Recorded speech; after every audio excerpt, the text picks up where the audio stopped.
Hello and welcome. My name is Matthew Esposito, and today we're going to go over inventory management. The definition of inventory management is the process of efficiently overseeing the constant flow of units into and out of an existing inventory. This process usually involves controlling the transfer in of units in order to prevent the inventory from becoming too high or dwindling to levels that could put the operation of the company into jeopardy.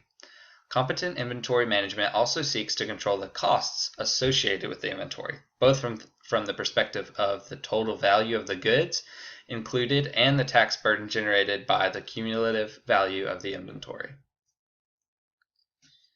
So of course there are three basic forms of inventory management systems, but most of those forms being manual, barcode, or radio frequency identification are usually encompassed along with a much broader inventory management system, typically under the umbrella of software.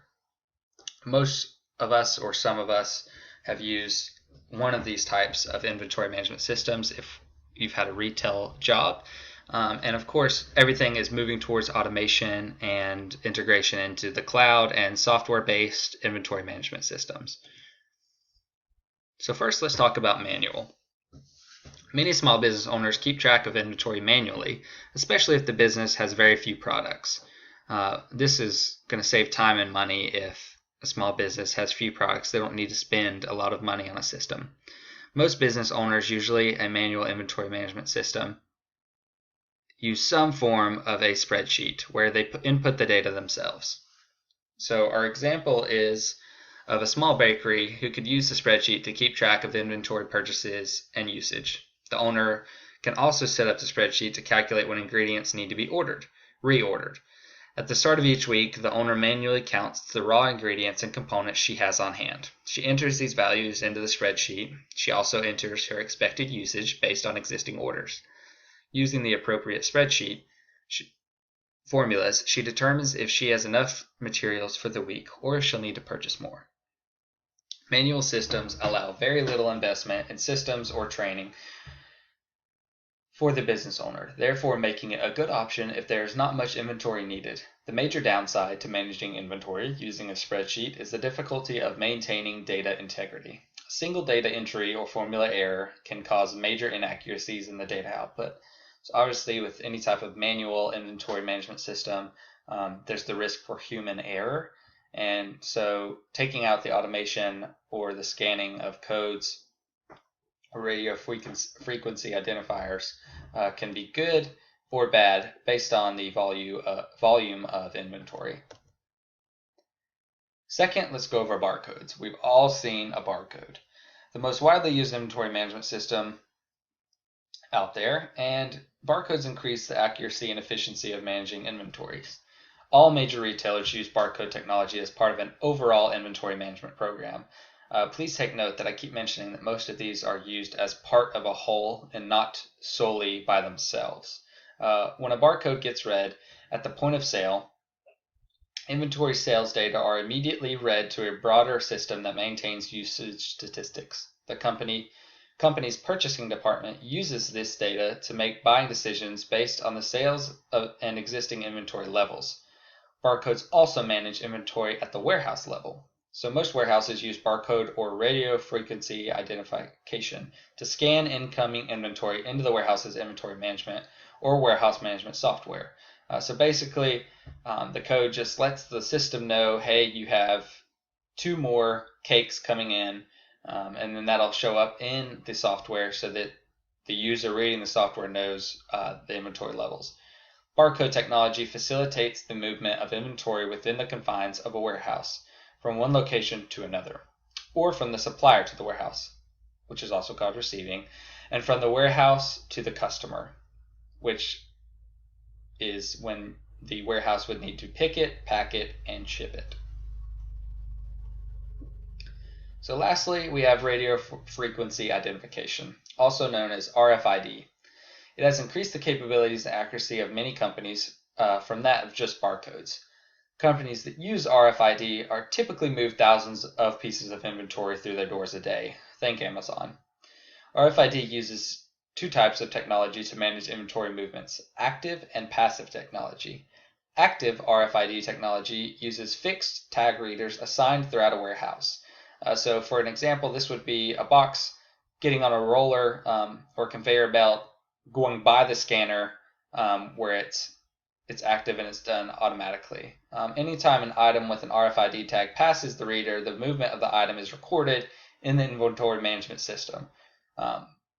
This would also be what's mainly used for UPS or the Postal Service, where you can see your package landing at its arrival and then shipping back out. It's usually on rollers going past these RFID sensors and then being recorded into the system, which then you can normally hit track package and see where it's at. Active systems work best in environments that require real-time inventory tracking or where inventory security problems exist. Passive RFID technology requires the use of a handheld readers to monitor inventory movement. So that would be a user, or lack of a better term, a human aspect to RFID, where a user would have the handheld monitor and be scanning it as it moves from point A to point B throughout the warehouse and in and out of the warehouse. Just as in an active system, once an inventory item's tag is read, the movement data are transmitted to the company's inventory management software. RFID technology is extremely accurate in a warehouse settings because its reading range is up to 40 feet using passive technology. Therefore, a user could stand theoretically 40 feet away and still scan that box, and 300 feet using active technology.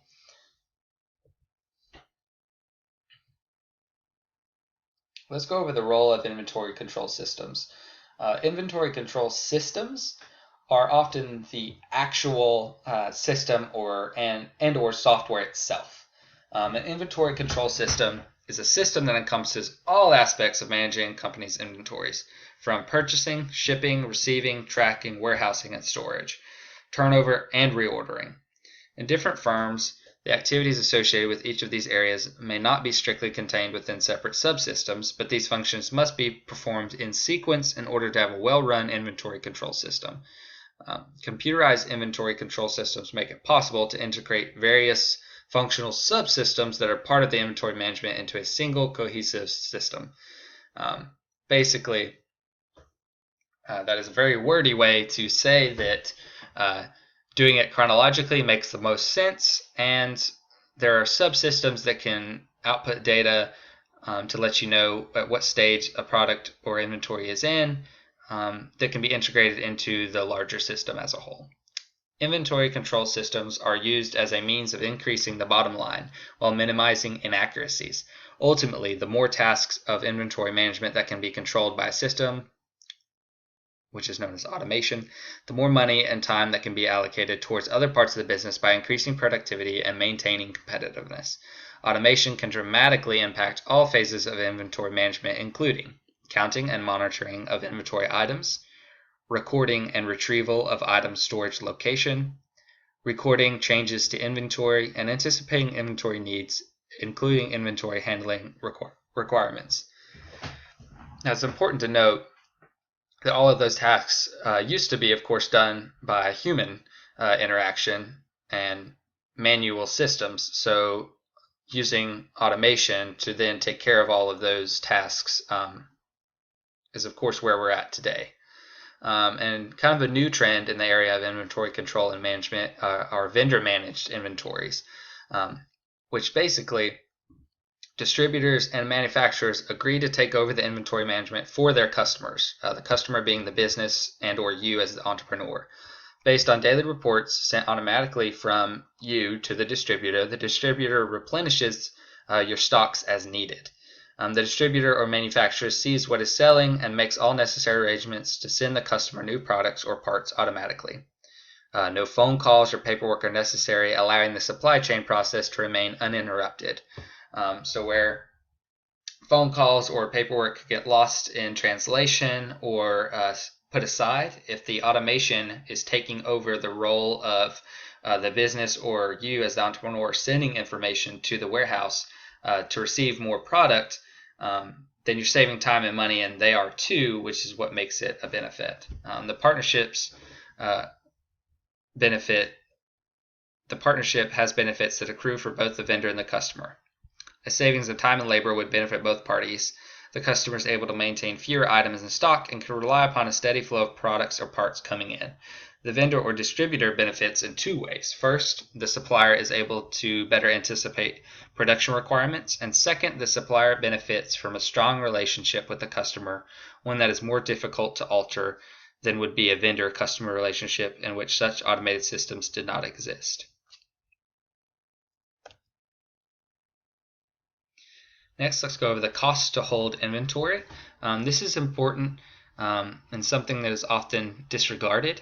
The cost to store, hold, or carry inventory consists of the cost of the space used, including rent, heat, and maintenance, the cost of money tied up in inventory, so product that has already been purchased and made and is just sitting on the shelf not being sold, and then the cost of insurance and perhaps property taxes for everything included in that warehouse or building. The cost of deterioration and obsolescence of the inventory items.